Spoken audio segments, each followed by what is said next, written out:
ইনকিলাবের একজন দায়িত্বশীল নেতা ওসমান হাদি ভাই, আমি দেখেছি এই লোকটা জামাত ভুল করলো বিরোধিতা করত, আওয়ামী লীগ ভুল করলো বিরোধিতা করত, বিএনপি ভুল করলো বিরোধিতা করত। অন্যায়ের বিরুদ্ধে রুখে দাঁড়াতে আওয়াজ করে বলেন ঠিক কি না?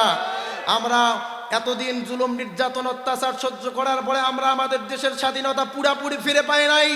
কারণ এই দেশ চলতেছে মানুষের মানব রচিত আইন দিয়া। যতদিন পর্যন্ত আল্লাহর বিধান দিয়া, কোরআন দিয়া এই দেশ পরিচালিত হবে না, এই দেশ থেকে ততদিন খুন গুম আর ধর্ষণ যাবে না। আওয়াজ করে বলেন ঠিক কি না? অতএব এই দেশে শান্তি ফিরতে গেলে, এই দেশের মানুষ মুক্তি পেতে গেলে, এই দেশের মানুষ খুন গুম ধর্ষণ থেকে বাঁচতে গেলে কোরআনের সমাজের বিকল্প নাই। আওয়াজ করে বলেন ঠিক কি না? এই জন্য কোরআনের সমাজ আমরা দেখতে চাই কি চাই না? কারা কারা চাই হাত তুলে আমার আল্লাহকে দেখায়া দেয়।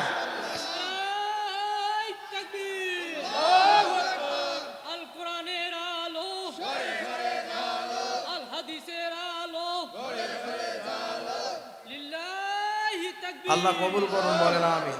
তাহলে ইস্তেগফার করার 2 নাম্বার পুরস্কার পয়গম্বর রাহমাতুল লিল আলামিন বলেন, ইস্তেগফার যে ব্যক্তি করবে ছোট্ট আমলটুকু করার কারণে ওই ব্যক্তির রিজিকের অভাব দূর করে দিবেন যিনি। বলুন না তিনি কে?